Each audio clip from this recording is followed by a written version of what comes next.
Bem, galerinha, sejam bem-vindos a mais uma aula de engenharia de software. Na aula passada, a gente trabalhou, eu dei só uma introdução rapidinha sobre desenvolvimento ágil de software, né? E hoje a gente vai ver algumas metodologias ágeis, né, para vocês terem uma ideia com mais profundidade o que seja o desenvolvimento ágil de software, né? Aqui a gente vai começar aqui hoje pelo Extreme Program. Bem, qualquer dúvida que vocês tiverem, podem me interromper, né? Essa aula aqui ela está sendo gravada, mas ela é uma aula síncrona. Bem, pessoal, eu estava com o telefone, com o microfone desligado aqui, já comecei, estava falando com vocês e qualquer momento vocês podem me interromper, tá?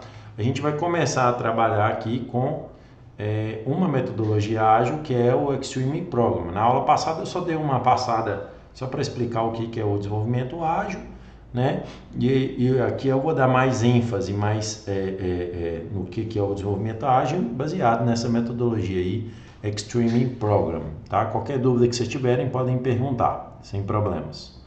Beleza? Estão me escutando bem aí? Tá tranquilo, né? Perfeitamente. Beleza, bom demais. Qualquer dúvida também vocês podem interromper, né? Vamos lá, então. Extreme Program talvez seja o método ágil mais conhecido, né? O pessoal gosta muito desse método ágil, né? Mas ele assim, a equipe tem que ser bastante competente para ele ter sucesso, sabe? Você tem que ter desenvolvedores experientes, né? Você tem que ter uma equipe comprometida, todos esses requisitos que a metodologia ágil exige, né? Se você tiver uma equipe vamos dizer, tecnicamente mais fraca, pode ser que não dê muito certo, né? Mas vamos lá, vamos entender o que é esse Extreme Program, né? Que seria programação extrema, né? Você tem o conceito que novas versões do software pode ser construída várias vezes por dia, né? O repositório que eu comentei com vocês, né? Dar um exemplo aqui, né? Do repositório. Eu tenho aqui o que seria essa versão, né? A versão seria essa entrada aqui no repositório. Você dá o commit com os arquivos, com as modificações que você faz no arquivo, né? Por exemplo, hoje eu dei um commit aqui eu tenho aqui os arquivos, né? As pastas e os arquivos desse software aqui que chama Sysores. Mostrar aqui para vocês, se eu for aqui em gerenciar branches, isso aqui é aquela gestão de configuração que eu havia comentado com vocês, né? Só abrir aqui rapidinho para mostrar o que seria essa versão, né? Tá carregando aqui. Beleza? Ó, ajustar contrato solar. Isso aqui foi uma modificação que foi feita, né? Nessa modificação aqui, ó, ele tem os arquivos que foram alterados. Então, esse arquivo foi alterado e esse arquivo foi alterado. Ou seja, eu gerei uma nova versão do software, né? Foi adicionada aqui uma nova versão desse software. Então, o que ele está querendo dizer aqui, ó, ilustrando para vocês, novas versões podem ser construídas várias vezes ao dia, né? Na metodologia XP. Incrementos são entregues aos clientes a cada 2 semanas, né? Então, no caso do XP, você bola ali os incrementos e a cada 2 semanas você apresenta algo novo para a equipe, né? Para o cliente, né? Isso é interessante, né? Você tem um prazo muito bem definido, né? Você vai ter aí, pegar um desenvolvedor, vai ter 80 horas, né? Se você tem um grupo aí de 3 desenvolvedores, mais um desenvolvedor líder, né? O desenvolvedor líder pode atuar como desenvolvedor, mas ele vai, muitas vezes ele vai ficar cuidando do banco de dados, ele vai ficar dando suporte aos outros 3 desenvolvedores. Eu pego 3 tarefas, né? De mais ou menos ali, vou dar um exemplo, 60 horas, né? Essas tarefas, passo para esses 3 desenvolvedores, né? Eles vão fazer tarefa 1, tarefa 2, tarefa 3, né?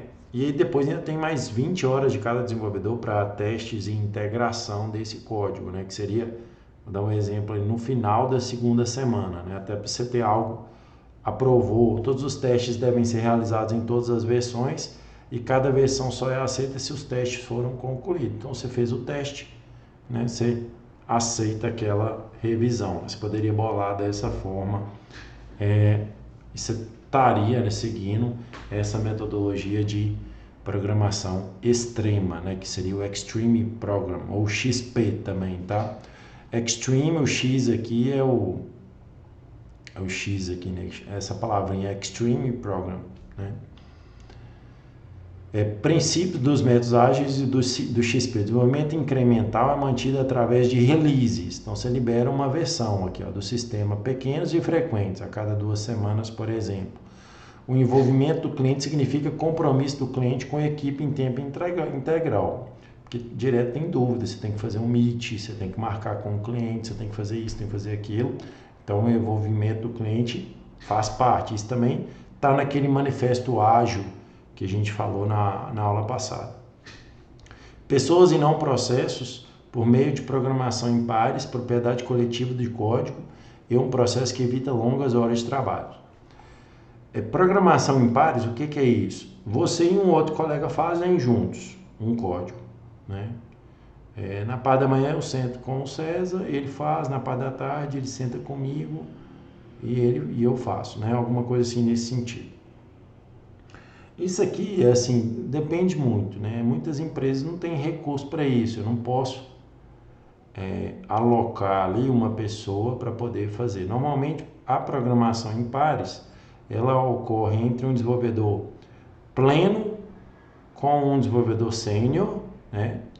Ou um desenvolvedor pleno com um estagiário, entendeu? Porque tem muito estagiário na área da computação, né? As empresas contratam muito estagiários.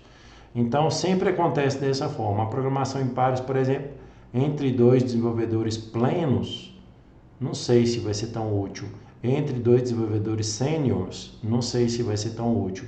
Então, essa questão de programação em pares nem sempre é viável. A empresa às vezes não tem recurso. É melhor deixar o cara sozinho fazendo a tarefa dele e o outro pelo menos começando lá a tarefa, ou, né, do que você perder ali, porque as horas vão passar, né? Então é 2 profissionais gastando hora numa mesma tarefa, né?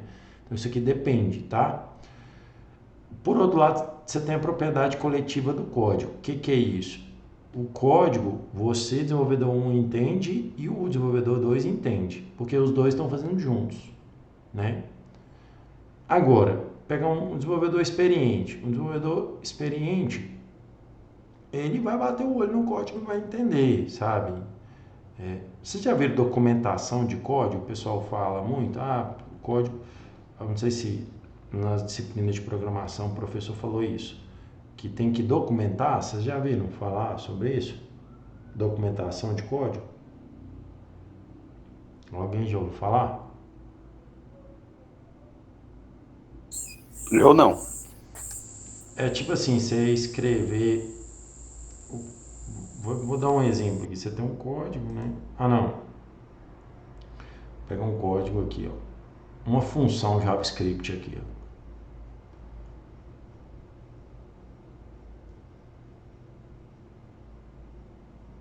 Pegar uma menorzinha aqui. Pegar essa função JavaScript aqui, ó. Beleza. Ela chama... Não, essa aqui tá grande também. Já de função grande.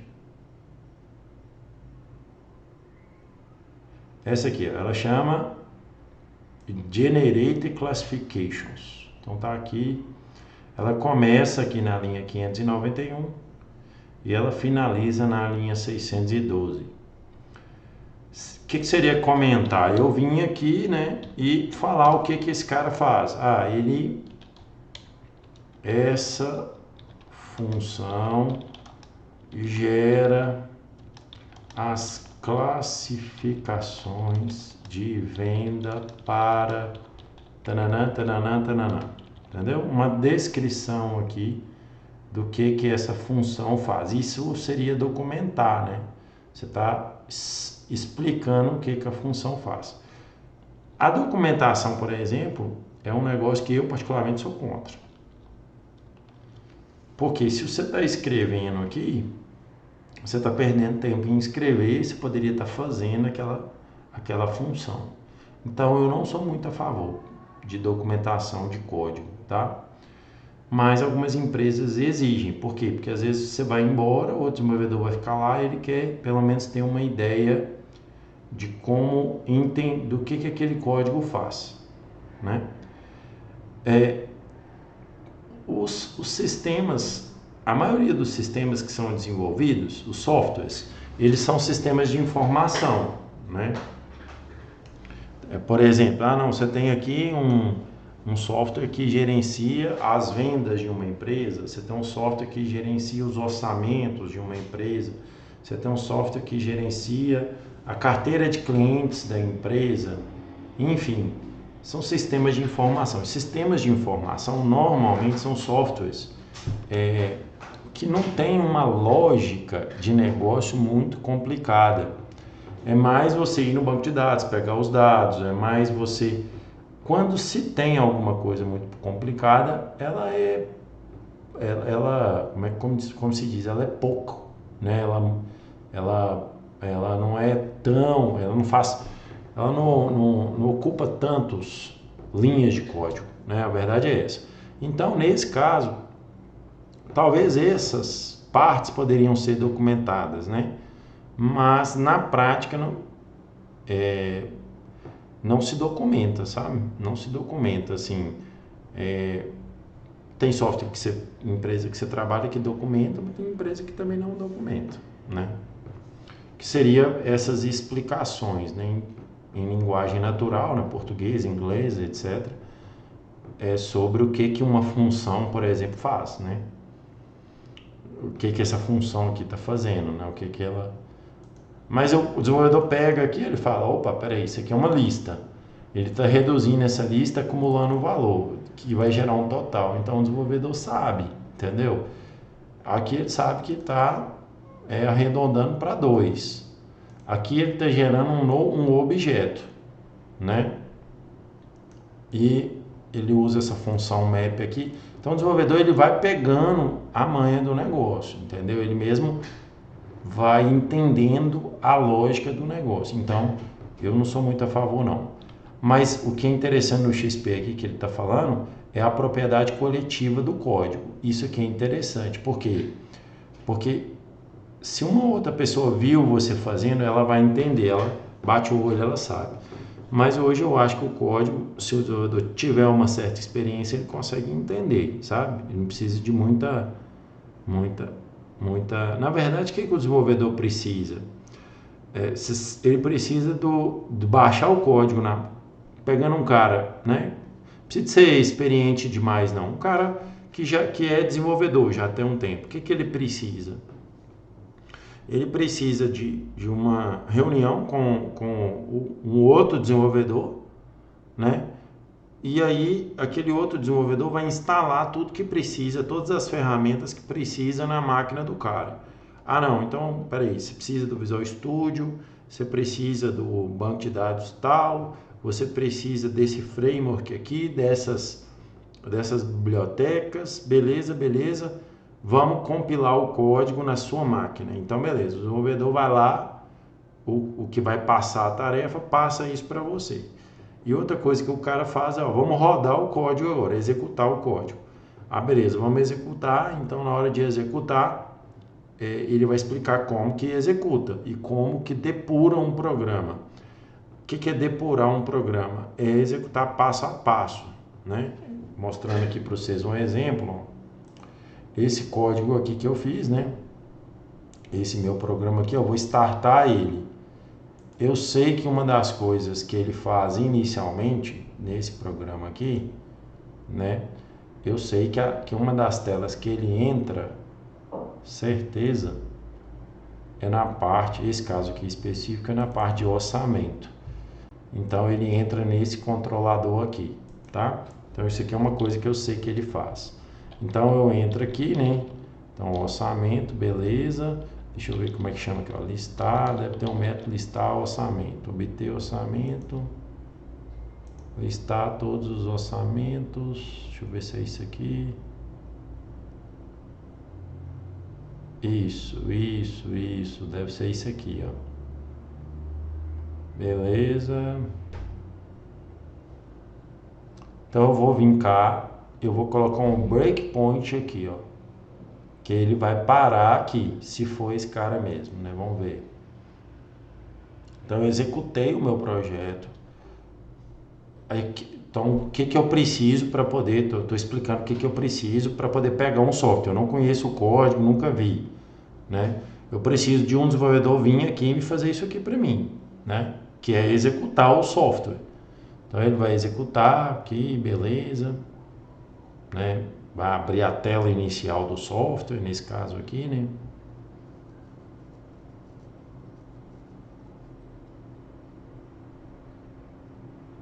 Tá carregando aqui, vamos ver se ele vai abrir.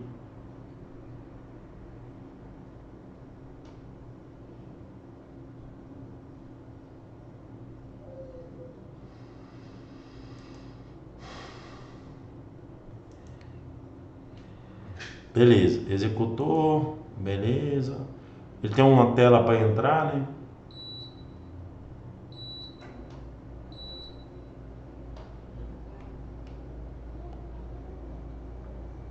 Ah, não foi lá, não parou lá, né? Então deve ter alguma coisa aqui. Pera aí, deixa eu ver se tem um outro cara aqui.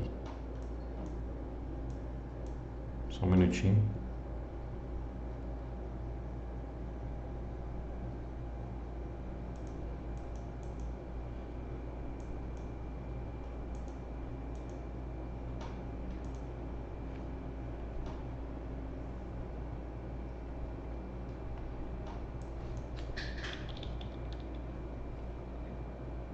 Eu vou colocar um breakpoint aqui, ó. Vamos ver se é esse cara aqui. Pronto, ó.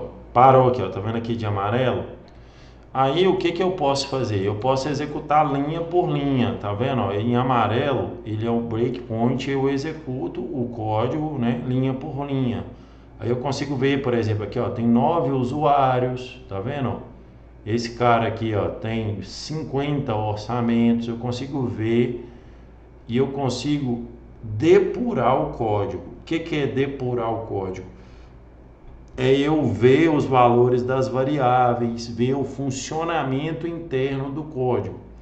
Se o outro desenvolvedor me passa isso, ó, você vai depurar o código, aí eu sou capaz de estudar o código e aprender o código. Por quê? Porque eu vou vendo o que é feito em cada passo aqui, entendeu? Vocês entenderam o que eu quero dizer? Então, essa questão também de propriedade coletiva, ela é boa porque todo mundo vai entender um pouco do código, mas você consegue depois, a pessoa, se eu fizer um código sozinho, outra pessoa consegue entender o código que eu fiz. É isso que eu quero dizer para vocês, né? Então, o XP se preocupa com isso, é um negócio importante, mas outra pessoa consegue entender. Isso que eu quero dizer sobre essa questão. Então, esse código aqui, por exemplo, ele está parado aqui, ó, tá? Se eu executo aqui, ó, passo a passo, vou para a próxima, ó, ele vai retornar aqui para mim, né? Esse cara vai retornar esse objeto aqui, que é um JSON, né? Com os resultados, né? Desse código, né? Então, ele gera para mim toda essa estrutura aqui, ó. Por exemplo, esse cara aqui deve estar... Aí, ó, tá vendo? Ele gera para mim todos esses dados aqui. Deu quantos dados? Nesse caso específico aqui, ó, 50, tá vendo?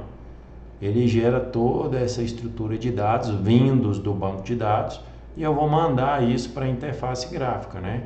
A interface gráfica vai lá e lista os dados, né? Tá aqui, ó. Ela vem cá e lista os dados desse sistema, desse orçamento aqui. É assim que funciona, né? Então, quando o programador me passa essa informação, eu tenho como entender o código sozinho. Isso que eu quis dizer ali nessa questão. Beleza? Mudanças suportadas através de releases regulares. Então, Você combinou com o cliente, cada 2 semanas você vai mandando. Isso é metodologia ágil. 2 semanas, um prazo curto. Manter a simplicidade através de constante refatoração de código. O que é refatoração de código? Isso aqui é muito importante, tá? Muito importante. Porque se você faz um código, se você depois aí testa, beleza, tá funcionando e tal, beleza, sua lógica tá pronta ali. Você tem que depois, não é refazer, mas tem que melhorar aquele código, sabe? E o melhorar aquele código é refatorar. Refatorar é um negócio muito importante, né? Vou dar um exemplo, assim, o ideal para essa tarefa de refatoração de código seria, vamos supor, o cara trabalha 8 horas por dia. Seria o cara trabalhar, vamos supor, vou pegar uma tarefa nova, vou trabalhar 6 horas fazendo o que eu tenho que fazer. Depois eu vou gastar mais 2 horas refatorando, que é melhorando o que eu fiz.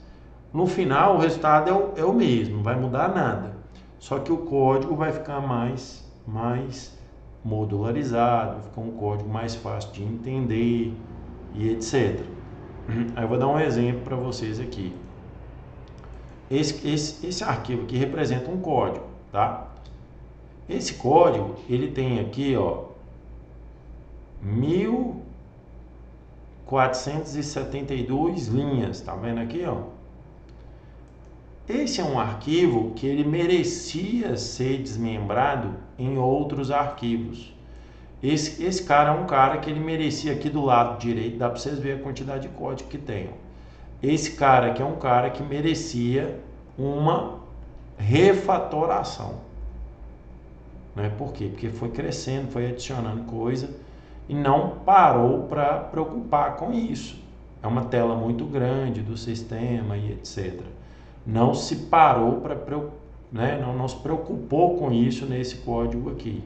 Então, um código que tá grande, né? Se um desenvolvedor pegar um código desse, ele bater o olho e vai falar, opa, isso aqui é difícil de entender, né? Não é tão simples de entender.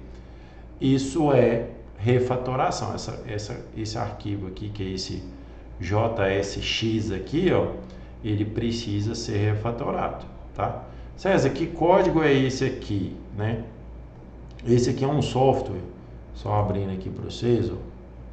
Você pode digitar aí no Google, que é a tecnologia React, tá? Então, introdução ao React. Beleza? Esse site aqui, que é o React. O que é isso? Ele é uma biblioteca JavaScript que facilita a vida do desenvolvedor, tá? Que tá, experimente o React, vou mostrar para vocês.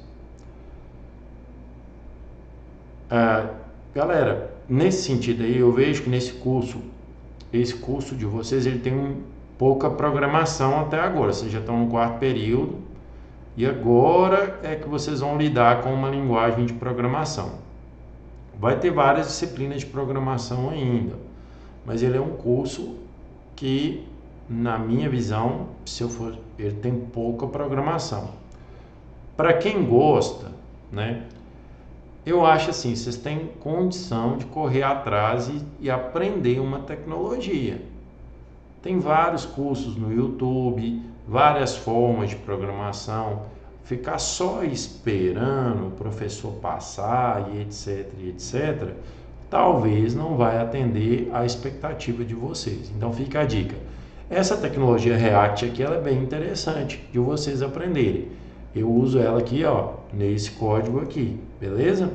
Então a tecnologia React, aqui está o exemplo, né? Ela facilita a vida de vocês, né? Aqui, por exemplo, ó, aqui ele fala, se você está interessado em brincar com o React, você pode usar um parque de diversões, né? Um parquinho online para codificação. Tente um Hello World usando uma dessas templates aqui, CodePen, Code Sandbox ou Star Blitz. A que eu mais conheço é essa Stack Blitz aqui. Vou abrir aqui, ó.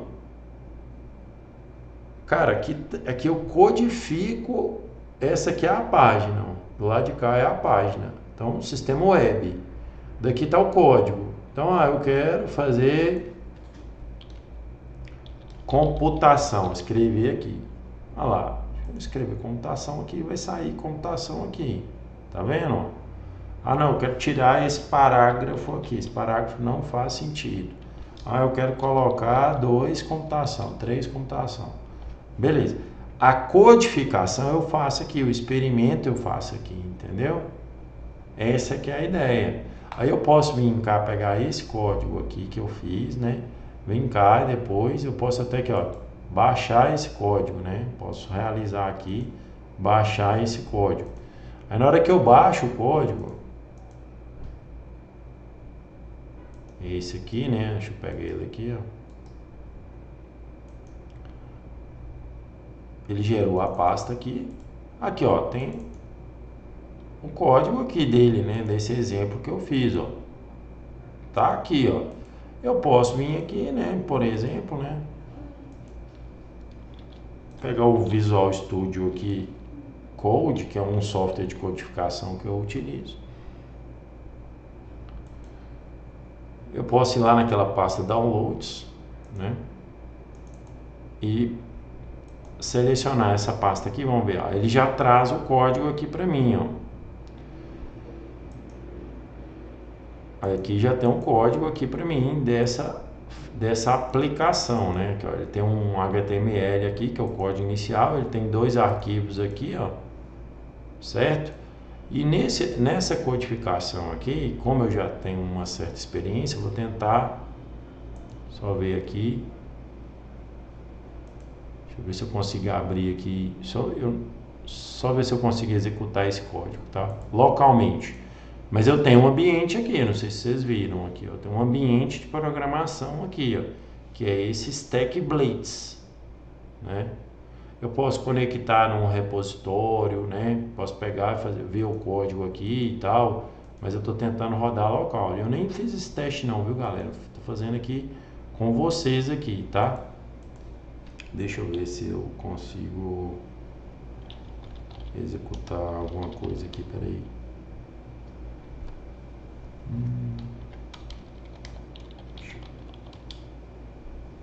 Aí, ó, falta arquivos aqui, ó, para eu poder... eu tenho que adicionar mais arquivos nesse código para eu poder instalar ele. Eu não consigo executar esse código aqui não, tá? Eu não consigo. Não pode ser cacado com a execução.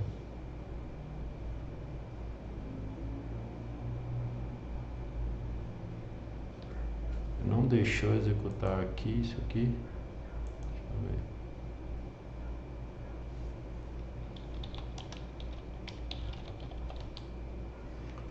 Aqui ele deixou executar, tá? Nesse outro terminal aqui, que é esse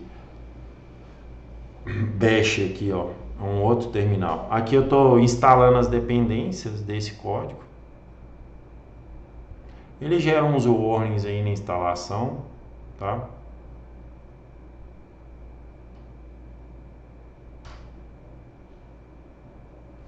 Aqui, ó, ele está pegando aqui tudo que ele precisa. Deixa eu ver se ele está gerando aqui. Vamos ver aqui, ó.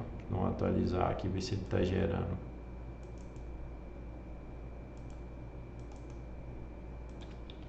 Vamos ver aqui. Eu não sei se vai dar certo não, tá? Ele está gerando alguns pacotes aqui. Ele está baixando algumas coisas. Na hora que eu dei aquele install ali. Vamos ver se vai dar certo, né? Baixei aqui, agora não tinha feito isso. Lá, ele gerou aqui, ó. Tá vendo? Ó, esse Node Modules aqui, ó, são arquivos que ele vai, ó, ele gerou. São pastas que ele vai precisar, tá? Olha o tanto de pasta para esse códigozinho. Puta merda.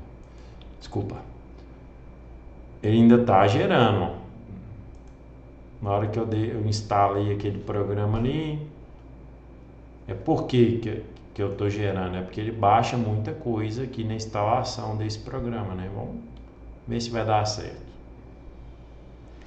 Isso aqui o desenvolvedor vai me explicando, ó, você tem que baixar o código aí. Então você vai dar um yarn install, que é esse comando aqui.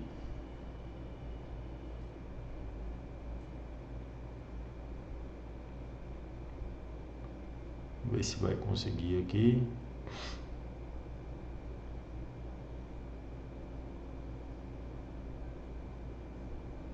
Deu uns warnings, mas não deu nenhum erro, né, nessas bibliotecas. Deu só warnings. O warning é um erro leve, que não impede a... Como é que fala? A execução, tá? Bom, beleza, agora deixa eu dar um start aqui.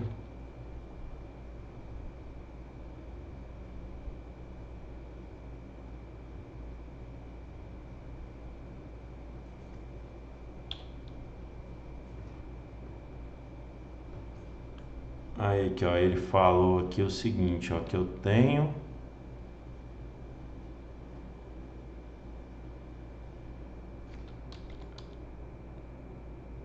ele falou que eu tenho que especificar o browser. Eu não sei. Acho que era isso. Acho que o meu ele não sabe qual que era o meu navegador não. Beleza, ó. Gerei a aplicação local aí. Tá vendo? Então essa aplicação web que escreve computação 4 vezes na tela, né? Essa que é a ideia, né? Aí vocês precisam de ter noção de programação web para vocês pegarem isso aqui, né? Essa codificação aqui, né?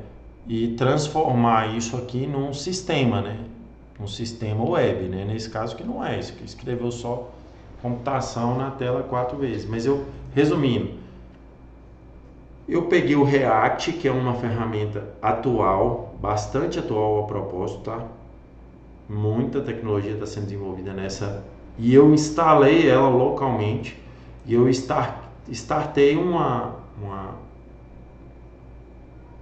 navegador aqui para essa ferramenta. Eu compilei o código, né? Fiz tudo certinho para essa ferramenta, né? Então tá aqui. Então esse é um exemplo, né, do que vocês podem fazer aí. Ah, César, mas o que é div? O que é H1? O que é esse export default function app? O que é esse import styles.css? O que é isso tudo? Aí é estudar a ferramenta, né? Ver o que a ferramenta faz, né? Essa que é a ideia aqui, né? Mas aí vocês vão aprender isso aqui nos vídeos e etc, né? Então assim funciona, né? A tecnologia é assim que a gente aprende. Então você não precisa ficar preso, não quero aprender, né? O que eu faço? Aqui ele fala, se você preferir usar o seu próprio editor de texto, você pode fazer o download do arquivo HTML, editar e abrir de um sistema de arquivos local no seu navegador, né? Fazer, aí que ele está falando que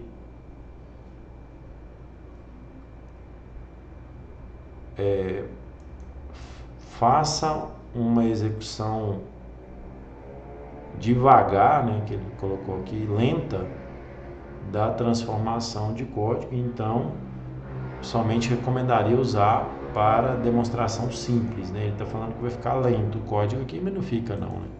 O que é interessante aqui nessa codificação, ó, que você ganha muito tempo, né? Aqui, ó, esse é o arquivo, né? E o código é esse, né? Então vem cá, não, eu troquei o código aqui. Na hora que você salva, ele automaticamente já atualiza lá, isso facilita a programação, tá vendo? Eu tirei, né? Pus aqui só um, então eu vou codificando aqui, eu vou testando, né? Ah, não, César, beleza, faz um código aí, né? Que apresenta uma lista de alguma coisa, né? Ah, não, tem que fazer uma lista de alguma coisa, né? Então eu vou, não, beleza, eu tenho que vir aqui, vou adicionar um botão aqui, por exemplo. Ah, eu quero adicionar um botão. Beleza, vou adicionar um botão, ele vai gerar aqui para mim. Na hora que eu mandar salvar, né, ele pode dar erro, pode não dar erro. Vamos ver se ele vai dar erro se eu adicionar um botão aqui, né? Olha lá, ele deu erro de compilação. ele falou que botão não está definido. Então ele deu um erro indicando que ele tem um erro de compilação, né? Ele não conseguiu compilar o código, porque esse cara aqui não está definido. Ah, não, beleza. Então eu vou lá na biblioteca do React, né?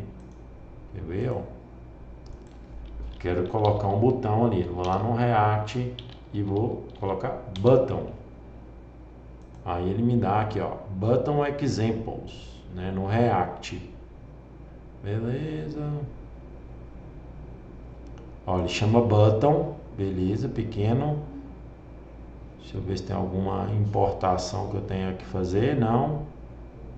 Não tem nada, eu não preciso de fazer nada, então, beleza. Então ele falou assim, ó, button. Colocou aqui, pediu para colocar button, assim. Aí volto lá, opa, agora já apareceu o botão, beleza, né? Aí no on-click dele, né? Vou dar um exemplo aqui. No on-click dele eu vou criar uma função aqui dentro, né? Por exemplo aqui, né? Vou criar uma função chamada teste, que ela não vai receber nenhum parâmetro. Eu vou vir cá e aqui esse cara eu vou dar um alert, por exemplo. Olá, mundo. Beleza. E no clique eu vou chamar teste. Ah, beleza. Ó, na hora que eu clique em teste, dá olá mundo. E aí você vai programando o web. Isso aqui é programar o web, né? Então adicionei um botão lá. Beleza. Ah, não, eu quero adicionar um grid. Um grid que vai listar as coisas, né? Aí eu pego aqui, né? Eu vou criar o componente grid. Eu não sei se tem aqui. Ó, ele aceitou. O que é um grid, né? Beleza. Tá, mas esse grid, o que vai ter nesse grid, né? Quais são os dados que vão ter nesse grid? Quais são as colunas desse grid? Ah, não, beleza. Aí eu vou fazendo a minha programação. Então, não deixem assim, esperando demais, o curso te dá as ferramentas e etc. Se você quer se tornar um programador, você tem que correr atrás. Estou te dando um exemplo aqui da tecnologia React, tá? Que é JavaScript com algumas coisas já prontas, né? Então, mostrando um exemplo para vocês aí de codificação. Se você entrar no YouTube, vai ter vários cursos aí do React, tá? Volta. Nós só fizemos um slide até agora. Então, tá feito. Então é isso aqui que é refatoração de código, né? Que é melhorar o código. Esse é um dos objetivos do XP aí. Visualizar módulo de leitura, modo tela cheia, tá aí. Tá. Como é que funciona esse ciclo de uma release?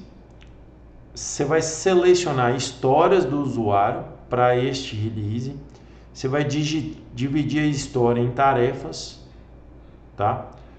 Vou dar um exemplo do que seria essa história, tá?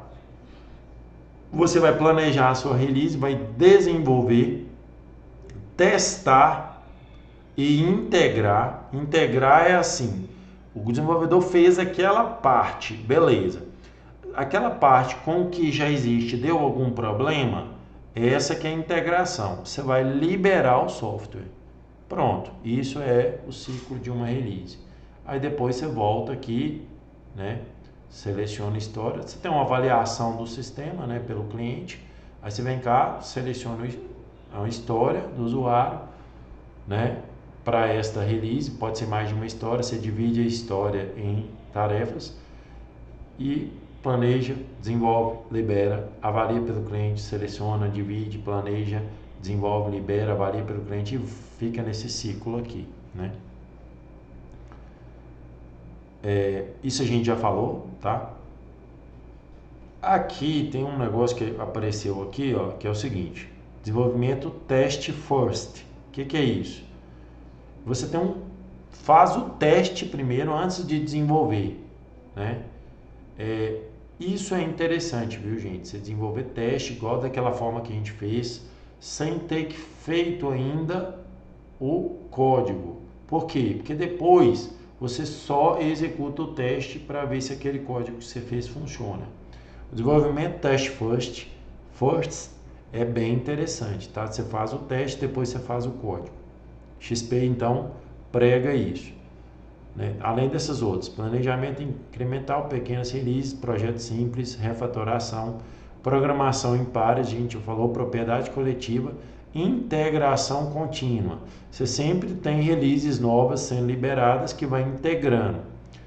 Ritmo sustentável. Grandes quantidades de hora extra não são consideradas aceitáveis, pois o resultado final muitas vezes é a redução da qualidade de código e da produtividade a médio prazo. Então, a equipe tem que trabalhar com calma, né? Então, porque essa quantidade de hora extra pode gerar código de qualidade, de baixa qualidade, né?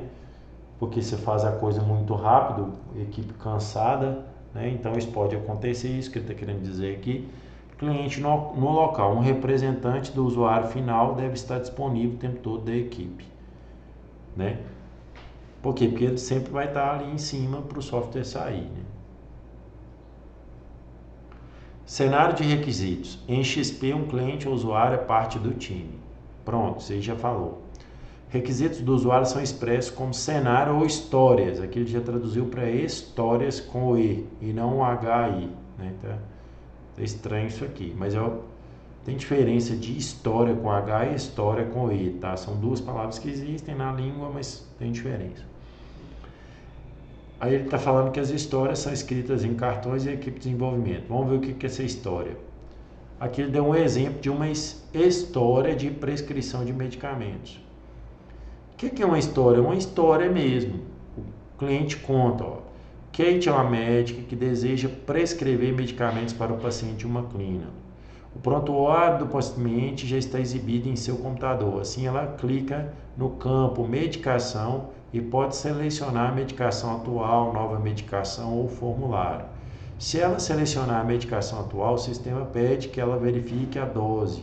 Se ela quiser mudar a dose, ela altera esta em seguida e confirma a prescrição.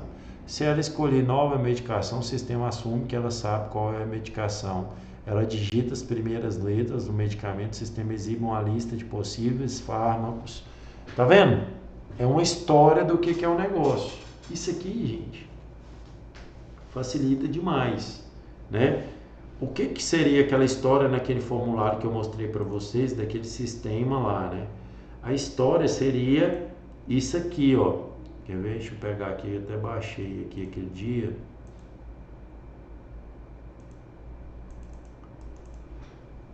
A história seria isso aqui, ó. Quer ver? Deixa eu pegar aqui, deixa eu ver para cá.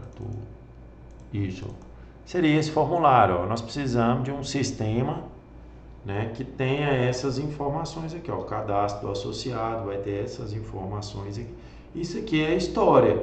Daqui eu vou gerar as tarefas, né? Por exemplo, eu preciso aqui de um cadastro de fonte de renda. Essa fonte de renda eu preciso discutir mais. Porque, por exemplo, às vezes ele não colocou aqui, mas ele vai querer quanto que aquela família, aquele deficiente ganha, entendeu? Quanto que a renda familiar daquela pessoa, né? Daquele integrante aqui do cadastro deles, né? Então, isso aqui é um cadastro de associado, né, de pessoas com deficiência de Paracatu, né? Aí tem um laudo médico que tem que anexar, eu já falei isso com vocês. E aqui tem uma frasezinha muito importante, ó. Documentos necessários para o cadastro. Ele precisa de uma foto 3x4, CPF, RG, comprovante de residência e o próprio laudo. Isso aqui ajuda demais, por quê? Porque isso aqui está contando a história de como que vai funcionar. Então, por isso que essa relação do programador, da equipe de desenvolvimento com o cliente, ela é muito importante, né? Então, voltando aqui para a história do contexto nosso aqui, né? Tá lá, beleza. Opa, esse aqui é porque eu coloquei o PDF errado, né? Deve ter o outro aqui. Cadê o outro? Ah, tá. É porque eu abri dois PDFs, ele se perdeu aqui na hora do modo tela cheia. Beleza, tá aí a história do cara, né? Então, contando aí o que é essa prescrição do medicamento, né? Depois, ó, exemplo de cartões de tarefas. Ele pegou a história e dividiu em 3 tarefas. alterar a dose de medicamentos, seleção do formulário, verificação de dose, cada tarefinha foi descrita aqui, né? Então você tem as tarefas. É essa tarefa aqui que vai para o desenvolvedor, né? O desenvolvedor tem que transformar isso aqui em tela, em código, em lógica de negócio, em arquivo. É o desafio do desenvolvedor. Esse é um exemplo de como que os requisitos estão definidos na XP.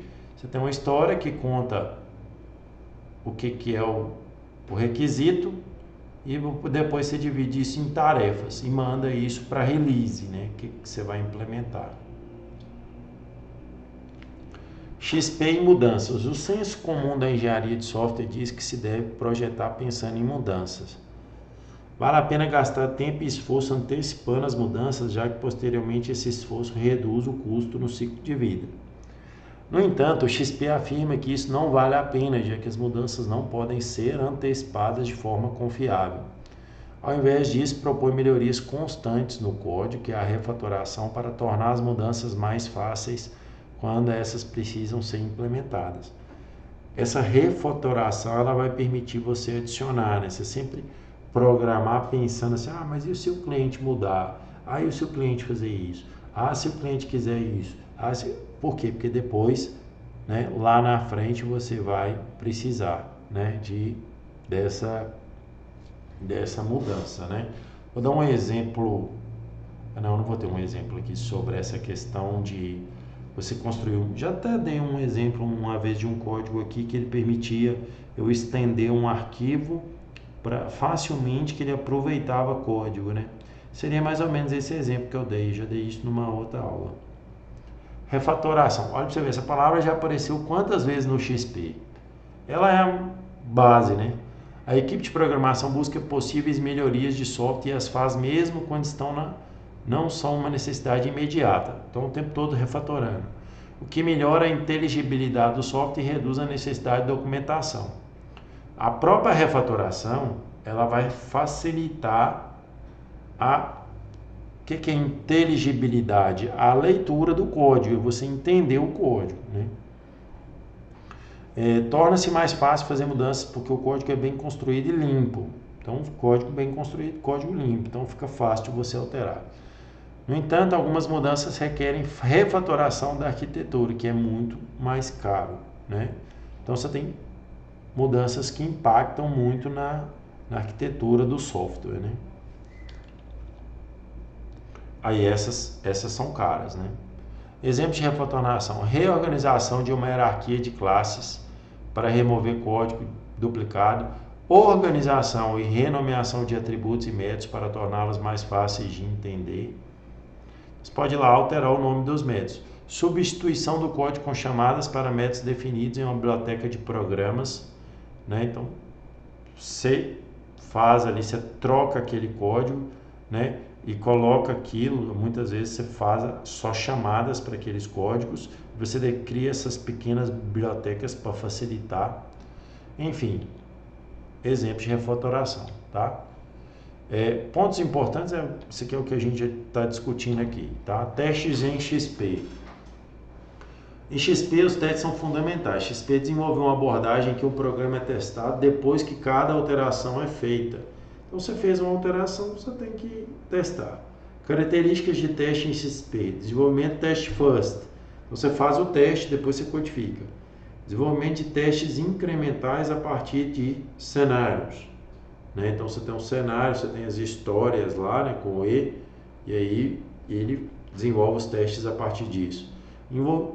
Porque os testes vão incrementando. O que é incremental?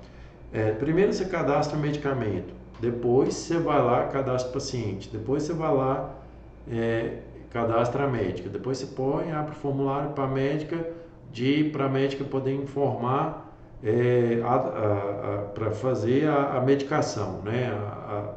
Definir lá a dosagem e etc. Então, teste incremental nesse sentido, que você tem que ir fazendo passo a passo até chegar no teste final, que é a prescrição do medicamento. Envolvimento do usuário no desenvolvimento de teste e validação, importante. Cada vez que uma nova release é construída, são usados frameworks de teste automatizados para executarem todos os testes de componente. Então você tem lá aquele framework, por exemplo, né, que a gente instalou que não funcionou, que ele faz aqueles testes automatizados. Desenvolvimento test first, escrever teste antes do código esclarece os requisitos que devem ser implementados. O teste não é perda de tempo, tá? O teste, ele vai, o desenvolvedor, na hora que ele pega uma tarefa, quando ele vai fazendo o teste, ele começa a entender o requisito que vai ser desenvolvido. Então, isso ele não está perdendo tempo, ele está conhecendo melhor o requisito para ele depois fazer. Então, o desenvolvimento test first, às vezes ele está falando assim, opa, peraí, vou desenvolver o teste aqui, bacaninha, bonitinho e tal, e depois eu vou implementar. Isso facilita o processo de implementação. Então, muitas vezes, aquelas horas de teste que ele fez para desenvolver o teste, ele vai ganhar na hora, não todas as horas, né? Mas ele vai ganhar na hora de codificar, porque vai facilitar a vida dele. Os testes incluem checagem. Os testes são escritos na forma de programas, então é um software, né? Que podem ser executados automaticamente. Os testes incluem checagem de que foram executados corretamente, tá? Geralmente conta com um framework de teste como o JUnit. Ele deu um exemplo aqui do JUnit. Então, é uma ferramenta, né? Então, voltando aqui, mostrando para vocês, ó. Você tem aqui deixa eu pegar aqui o JUnit, né? Que ele deu como exemplo aqui. Ó, você está na versão 5, né? O JUnit. Ó, essa aqui é a versão 5 do JUnit, né? O que é o JUnit? Vamos pegar aqui, ó.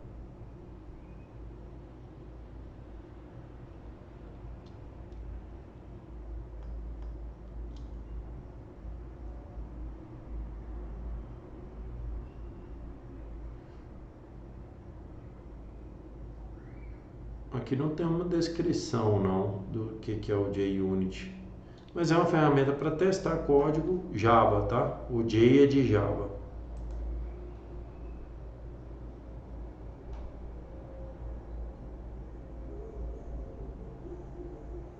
Aqui ele fala o que é o JUnit 5, né? Ele explica aqui, ó. Aí ele fala que o JUnit 5 é a plataforma JUnit mais esse Jupyter mais esse Vintage aqui, ó, são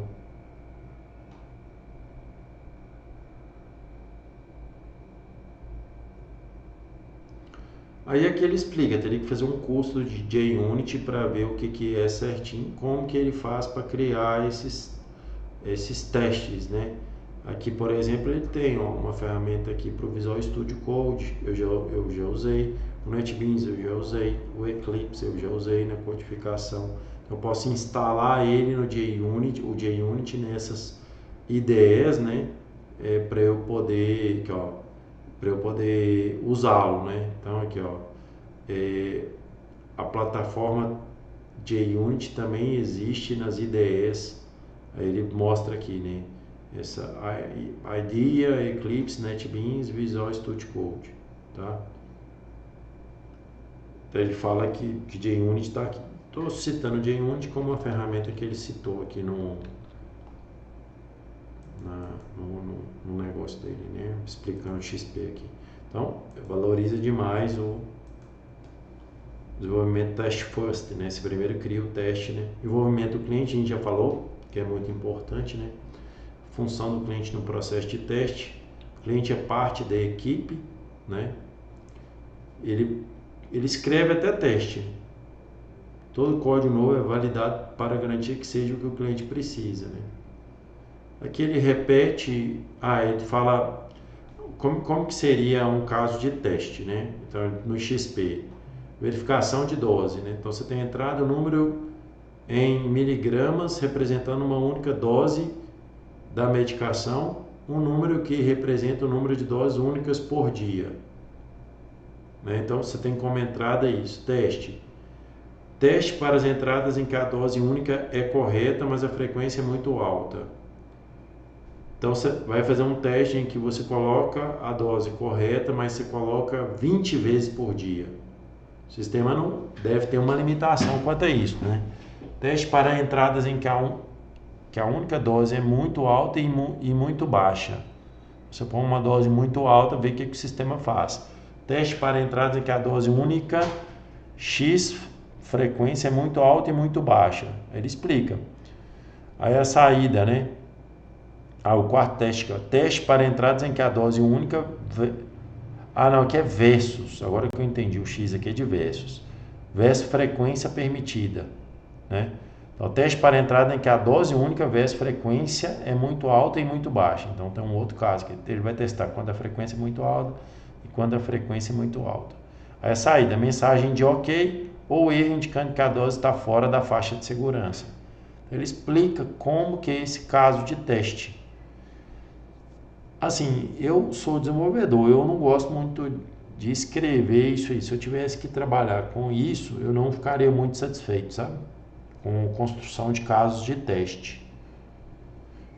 Agora, tem gente que gosta, tem gente que tem prazer em escrever casos de teste, que é o tester, né? O tester é um profissional, não é um desenvolvedor, né? É um profissional que gosta de testar, né?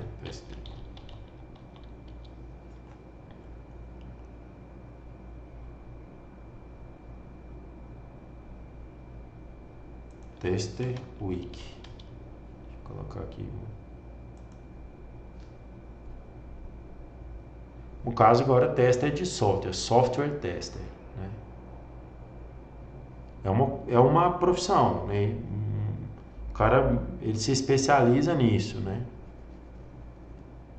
O teste de software é a ação de examinar artefatos e comportamentos do software sob teste por validação e verificação. Testar o software pode também fornecer uma objetiva e independente visão do software e permitir o negócio apreciar e entender os riscos da implementação do software. Ele explica que você tem um profissional que é o tester que faz isso. O que o tester faz? Ele constrói casos de teste. Por exemplo, esse aqui, qual que é a entrada, quais são os testes, qual que é a saída esperada. Né? O teste é basicamente isso. Uma entrada, teste. Tem aqui um documento, ó, por exemplo, você pode pesquisar aqui, ó.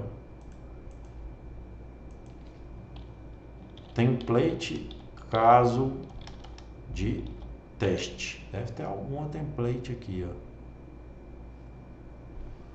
Por exemplo, que a Federal de Pernambuco, esse departamento aqui dela é muito interessante. Aqui, ó, ele até colocou um arquivo. Deixa eu fazer o download desse caso aqui, desse cara.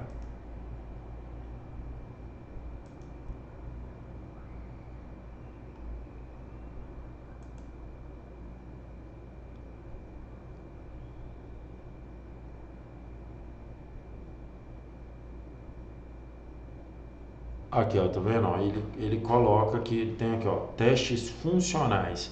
Ele tem as entradas aqui, ó, ele tem um formulário. O cara vai escrever o resultado esperado, o resultado obtido e a situação. Erro, né? Não deu certo, por exemplo, né? Aí você tem aqui, então esse é o fluxo principal. Você tem um fluxo alternativo. Aí você tem testes não funcionais. Aqui tem um procedimento, o resultado. Então aqui tem um modelo, uma referência, né, de como que você constrói um caso de teste. Pode ser uma planilha Excel também, tá? Deixa eu ver se eu tenho de uma empresa que eu trabalhava há muito tempo que tinha aqui um caso, um outro caso. Normalmente eu tô...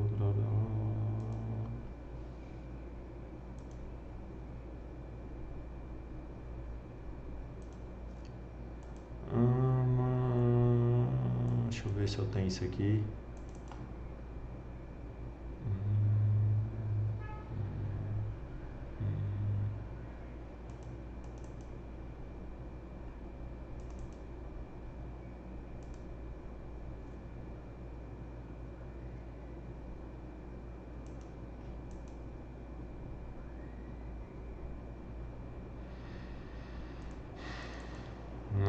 tem aqui não, eu não tenho essa informação aqui, eu vou mostrar um outro exemplo para vocês, mas tem uma template aí, seria um exemplo real de um caso de teste. O cara vai criar os casos de teste, né? Então, resumindo, que ele vai fazer isso aí, beleza. Tá aqui, né? Então, o caso de teste pode ser qualquer tipo de ferramenta, pode ser uma planilha Excel, pode ser uma tabela no Word, etc. Né? O cara vai criando os testes aqui. A automação de teste significa que os testes são escritos como componentes executáveis antes que a tarefa seja implementada. Esses componentes de teste devem ser automáticos, né? Autômatos, ele escreveu ali, mas é automatizados, né? Devem simular a submissão de entrada para ser testada e devem avaliar se o resultado atende à especificação de saída. Um framework de testes automatizados é um sistema que facilita a escrita de testes executáveis e submissão de um conjunto de testes para execução. Então, ele deu o exemplo aqui do JUnit, né? Como os testes são automatizados, sempre que existe um conjunto de testes que podem ser rapidamente e facilmente executados, porque o teste é instantâneo, você faz ele, né? Você já cria o teste lá. Quando qualquer funcionalidade é adicionada ao sistema, os testes podem ser executados e problemas que o novo código possa ser introduzido podem ser percebidos imediatamente. Isso é a grande assim, vantagem de você ter teste automatizado. Essa frase aí, esse parágrafo aí, ó. Por que eu estou falando isso? Porque eu fiz um requisito, eu implementei um requisito novo, e esse requisito pode ter afetado requisitos que já funcionam no sistema. Aí na hora que eu vou lá e rodo o teste automatizado, ele vai apontar na hora que não está funcionando, sabe? Ele vai apontar na hora, né, que não está funcionando. Então, é de suma importância o teste automatizado por isso, para garantir que lá na frente, quando você adicionar um requisito novo, aquele requisito que já está consolidado, que já está funcionando, ele não vai ser prejudicado, porque o software tem isso. O software, se acrescenta uma coisa, ele modifica o sistema inteiro. E aí aonde você vai pegar que isso modificou o sistema inteiro? Nessa situação. Tá? Nessa situação. Então, isso pode acontecer, viu, gente? É muito comum, muito comum. Mas eu já testei isso e funcionava, parou de funcionar. Por quê? Porque você mexeu em alguma coisa, como você não tinha teste automatizado, ele estragou. Entendeu? Você não percebeu que o que você fez, você inseriu um bug no sistema. Entendeu? Isso é muito comum, isso aí pode acontecer tranquilo, né? Então é isso. Dificuldades dos testes, você viu, o XP colocou muito essa questão de teste, né? Então essa é o desenvolvimento, o XP é um desenvolvimento ágil que pega muito em refatoração e teste, refatoração, teste. Os programadores preferem programar a testar. Eu acabei de falar isso aqui agora, né? Eu não gosto muito de testar, né? Mas a gente sabe da importância do teste. E às vezes eles usam atalhos quando escrevem esses testes. Por exemplo, eles podem escrever testes incompletos que não avaliam todas as possíveis exceções. O programador pode, por exemplo, fazer um teste ruim, sabe? Alguns testes podem ser muito difíceis de serem escritos de forma incremental. Por exemplo, em uma interface de usuário complexa, geralmente é difícil escrever testes de unidade para o código, que implementa a lógica de display e o fluxo de trabalho entre as telas. Tipo assim, você não vai conseguir muitas vezes fazer um teste que ele vai lá, abre uma tela e vai para outra tela. Você não consegue fazer isso. Teste unitário não faz esse tipo de coisa. Então, o teste unitário, às vezes, ele é incompleto. É difícil julgar se o conjunto de testes está completo. Se aqueles testes atendeu todas